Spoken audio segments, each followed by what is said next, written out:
Hey there, welcome to 11.2, where today we're talking about histograms. Alright, so make sure that you are listening as we go through. There is a section that I will ask you to pause and write down all the information, and then other sections you do not. So make sure you are listening.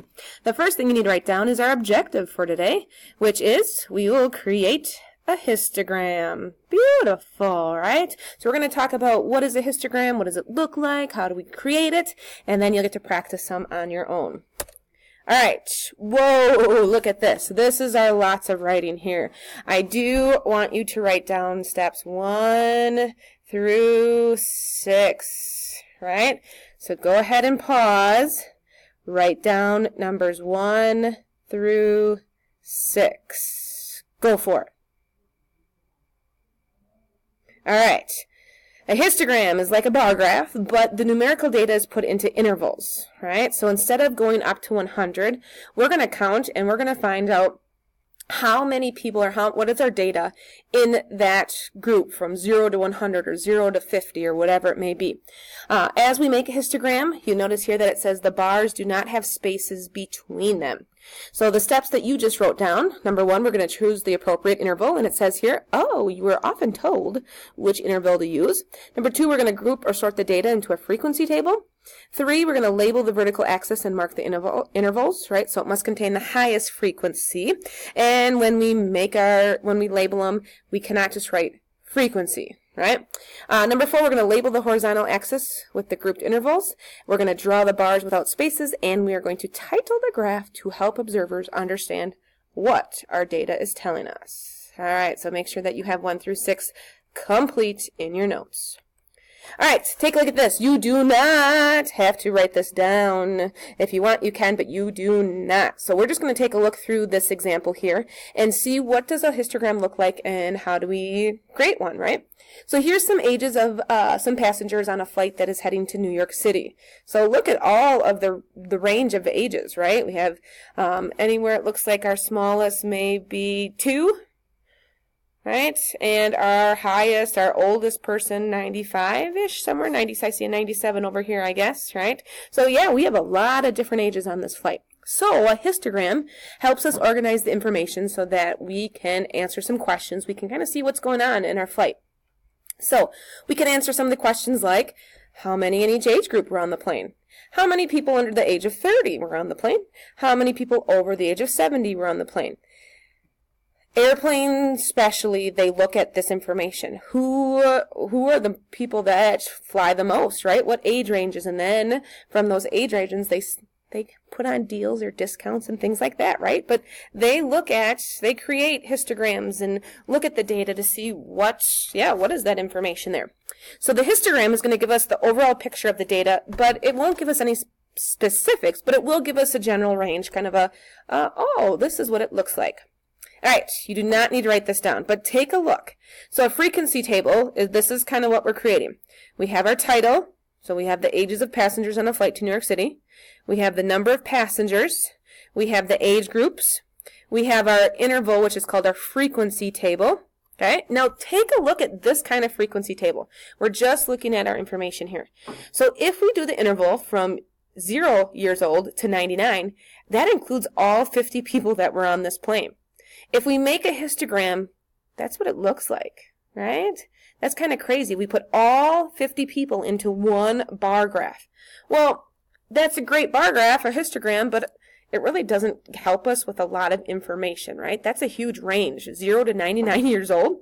So what if we made it like this? And again, you don't have to write this down, but just take a look. What if we did, anyone from 0 to 74 years old, and then 75 to 149 years old? Crazy. Now we can start looking at some more specifics. We still have our setup here, right, our title and everything, but now we created 2 graphs. So 41 people lie between ages 0 and 74, and 9 people are over the age of 74. Now take a look at our interval. We went from 0 to 74.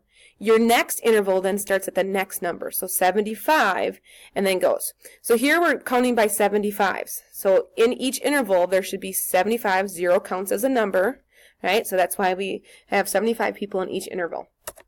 Well, what if I want to put intervals of 50? Same graph, but now my intervals have changed. Now take a look at what happens. It's kind of evened out here more compared to the last two. From ages 0 to 49, which is 50 years in that interval, right? There's 28 people. From ages 50 to 99, there's 22 people in that age range. So now look at what happens to our graph. So you can change the intervals to really make your data show what you want, right? And look at this. What if we do intervals of 25? Look at how spread out the data looks compared to when we did intervals of 100. So you can really create intervals to show the people what you want them to look like. Doesn't this look like a lot of people are on the plane that are all different ages? But really, if I go back, it's the same thing as this, right? It's the same information, but it just looks a little bit different because we spread out the intervals a little bit more. All right. Oh, and sorry, one more. Forgot about the 15. Look at how spread out this is, even more. So if we really want to show, and we want people to say, hey, look at all the people that are on the flight to New York City. Look at all these age ranges. Wow, yeah, that would say, hey, that not only looks like a lot of people, but a lot of ages as well. All right, so intervals, we can really make it how we want, right? Now, here's where you need to write down, but you only need to write part of this here. So number one, it says we're going to choose the appropriate interval, which we're going to give you today. So even on your homework, I will give you the interval. So we're going to use an interval of 20 for this one. So when we use 0, 20 counts, when we're going by 20, when we're going by 20s, 0 counts as 1. So we're going 0 to 19. The next interval, we start at 20, and we count 20 more, so to 39, 40 to 59, 60 to 79, and 80 to 99. So that's our intervals of 20. Now we're going to group or sort the data. So now I'm going to count out how many people are ages between 0 and 19. So let's go ahead and do that. What you need to write down is just this frequency table right here. Okay? So you don't need to write down all these numbers unless you want them in your notes. But you do need to make this table with me here. All right, so let's start tallying, and then we're going to put the number how many. So we're going to make tallies, and then we're going to tell how frequency. All right, let's start with 0 through 19. 1, 2, 3, 4, 5, 6, 7, 8, 9, 10, 11, 12. All right, looks like 12 numbers. So we're going to make the tally of 12 and frequency of 12. Ooh.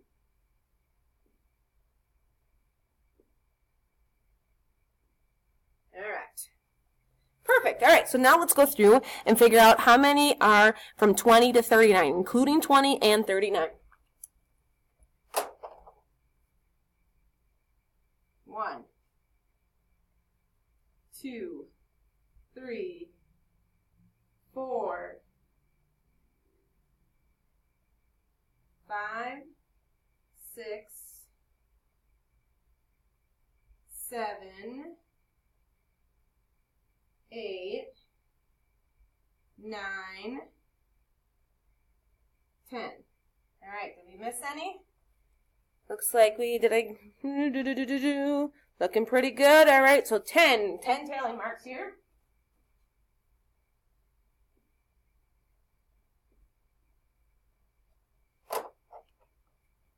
All right, let's go through any numbers 40 through 59. 1, 2, 3, 4, 5, 6, 7, 8, 9, 10, and 11.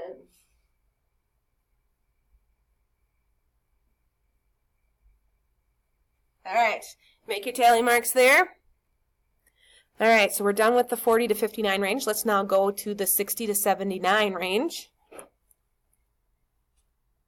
1, 2, 3, 4, 5, 6, 7, 8, 9, and 10.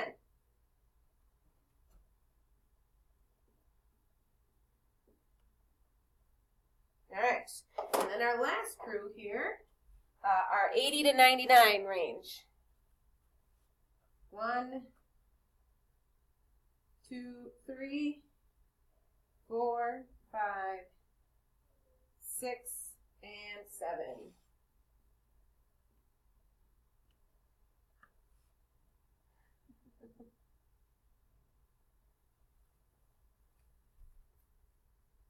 All right, so if we look at our frequency, how many, we know that there were 50 people on the plane, and when we add these up over here, it should equal to 50, which 7, 8, 9, 10, carry the 1. Yes, it equals 50, so we got all of our numbers.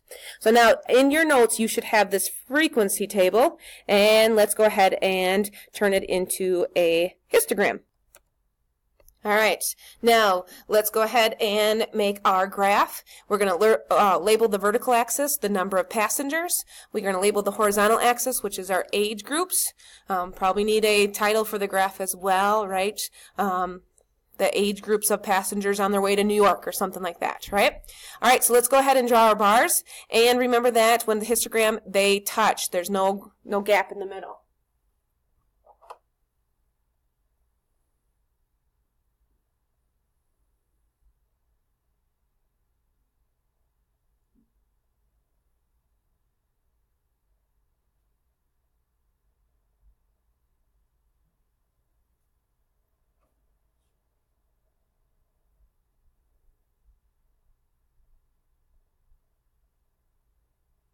All right, so here's what our histogram should look like. All right, we have our intervals, we have it going up as high, you have a title on that, and that is what you're doing here today. Okay, so you're making this, everything's touching, you have your frequency table, and you're going from there. All right, then you can answer some questions around this, right? Which interval is the greatest frequency, so which one's the highest? What is the average, right? So we can find the mean, you know how to do that. You can find the range, take the biggest, the oldest person, I should say, minus the youngest. And then in what interval does the median of this data set lie? So find the median, and then tell me which interval. Is it from 0 to 19, 20 to 39, 40 to 59, right? Which one does it lie in?